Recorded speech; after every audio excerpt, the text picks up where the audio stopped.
اعوذ باللہ من الشیطان الرجیم بسم اللہ الرحمن الرحیم محترم سامعین کرام و ناظرین انسان السلام علیکم ورحمۃ اللہ وبرکاتہ۔ آج ہم ماہ ربیع الاول اور ولادت نبی صلی اللہ علیہ وسلم کا پیغام کے عنوان سے آپ سے بات چیت کریں گے۔ اس سے پہلے میں پروگرام میں بیان کر چکا ہوں کہ جب سے ماہ ربیع الاول سٹارٹ ہوا ہے اس میں ہم ماہ ربیع الاول کے حوالے سے نبی کریم صلی اللہ علیہ وسلم تعلیمات اس مبارکہ پر بات کریں گے، اور کیونکہ 50 سال پہلے 7 ستمبر 1974 کو پاکستان قومی اسمبلی نے مسئلہ ختم کو دستوری روحانی تحفظ فراہم کر دیا تھا۔ مرزائیت کو، مرزائیت کو، احمدیت کو، قادیانیت کو غیر مسلم قرار دے دیا تھا۔ تو اس سلسلے میں پھر ہم یہ ستمبر کا مہینہ تو ہم اس میں ختم نبوت کے بھی مسائل، ان کی ختم کے تحفظ، ختم کے بارے میں معلومات جو بھی ہم مسلسل طریقے سے آپ پہنچائیں گے۔ تو آج ہمارا پروگرام ہے یہ ربیع الاول کے مہینے کا دوسرا پروگرام سمجھیں جو ربیع الاول پر ہو رہا ہے۔ اس میں ولادت نبی صلی اللہ علیہ وسلم کا پیغام کے بارے میں آپ سے گفتگو کی جائے گی۔ اس سلسلے میں گزارش یہ ہے کہ ماہ ربیع الاول اور ولادت نبی صلی اللہ علیہ وسلم کا دن امت مسلمہ کے لیے بالخصوص اور عالم اسلام انسانیت کے لیے بالعموم نہایت ہی مبارک ہے۔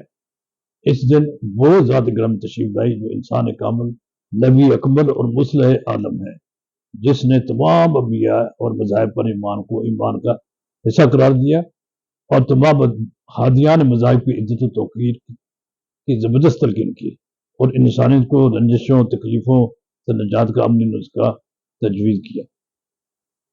ہمارے نبی صلی اللہ علیہ وسلم جو پیغام ہدایت رب العزت کی طرف سے لائے وہ سراپا خیر ہے، امن ہے، سلامتی ہے، نیکی ہے، بھلائی ہے، اور انسانیت عامہ کی ترقی و خوشحالی کا ضامن ہے۔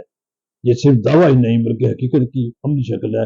اس کی سب سے بڑی دلیل خود لفظ اسلام اور لفظ ایمان ہے۔ یہ دونوں الفاظ امن و سلامتی سے ماخوذ ہیں، گویا اس ایمان و امن، اسلام اور سلامتی لازم و ملزوم ہے۔ قرآن مجید نے جس دین کی دعوت دی ہے وہ دونوں الفاظ اسی کے نام ہیں۔ نبی اکرم صلی اللہ علیہ وسلم جو املی قرآن ہے، انہیں انہی دو الفاظ کی تفسیر ہے۔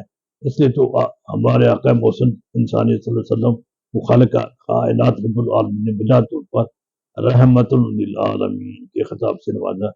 صلو علیہ وآلہ۔ سر ولیم نے اپنی کتاب حیات محمد صلی اللہ علیہ وسلم میں حقیقت پسندی کے ساتھ اس بات تسلیم کیا ہے کہ اسلام صرف حقائق، علوم و عبادت کا مجموعہ ہی نہیں بلکہ عمل کی ایک سچی تصویر ہے۔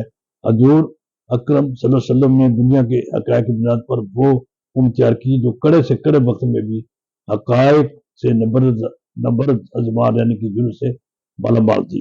اس وجہ سے اس نے دن دگنی رات چگنی ترقی کی، دنیا میں اپنی صلاحیت کا لوہا منوایا، پوری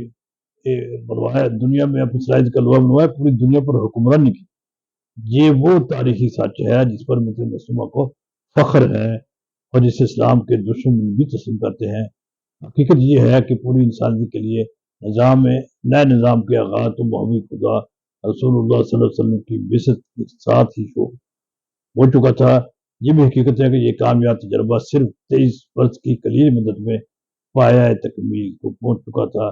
اس مختصر سے عرصے میں حضور صلی اللہ علیہ وسلم نے جو نظام بھی عالم انسانی کو دیا، اس کا تعلق خواہ سیاست ہو، مذہب سے ہو، معیشت سے ہو یا معاشرت سے ہو، تجارت سے ہو، صنعت و حرفت سے ہو، تہذیب و تمدن سے ہو یا تہذیب و تمدن کی کسی شعبے سے ہو، علم و ہنر کی کسی شاخ سے ہو، ذات کی ترقی سے متعلق ہو یا ذہنی بیماریوں اور حشرات الارض سے محفوظ رہنے کے طریقوں سے ہو، بنی انسان کو خواہ و مشرق کے اوس میں ہو یا عربی دنیا سے تعلق رکھتے ہوں، یورپ کے ہوں یا افریقہ کے ہوں، بنیاد ایشیا کے کسی ملک کے رہنے والے ہوں، ان سب کے لیے مصرف نظام میں رہنمائی کا سامان موجود ہے۔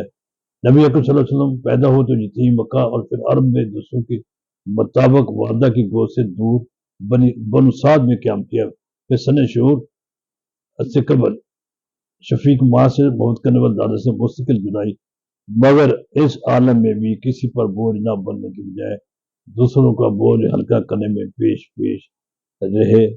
صلی اللہ علیہ، کیا شان تھی ان کی، جب تک ان کے چچا زندہ رہے، ان کے دست و بازو بن رہے، ان کی اور دوسرے لوگوں کی بکریاں چلانے میں بھی کوئی اور محسوس نہیں کیا۔ اسی گلہ بانی کے ذریعے آپ صلی اللہ علیہ وسلم نے جہان بانی کے طریقے سیکھے۔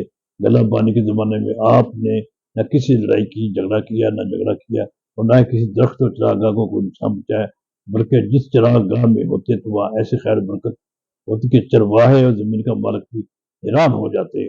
آپ صلی اللہ علیہ وسلم نے ایسے طریقے ایجاد کی کہ خشک زمینیں بھی سرسبز ہو گئیں، سوکھی کھیتی میں لہلا اٹھی، دشمنیاں دوست میں بدل گئیں۔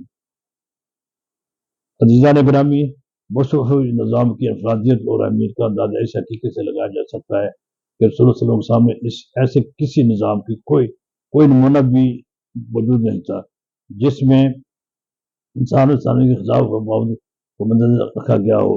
جہاں تک جزیرہ نما عرب کا تعلق ہے، وہاں قبائلی نظام میں تو ریاست کا کوئی تصور تھا، اور نہ ہی منظم حکومت کا کوئی نظریہ، اور نہ ہی کوئی معاشرتی اور سیاسی نظام کا کوئی خیال۔ ایسے تمام تصورات یا تو بالکل مفہوم تھے یا دھندلے تھے۔ سیاسی نظام کی جگہ انارکی تھی، ہر قبیلہ اپنی جگہ آزاد و خود مختار تھا، مرکزیت و اجتماعی اتنا تھی۔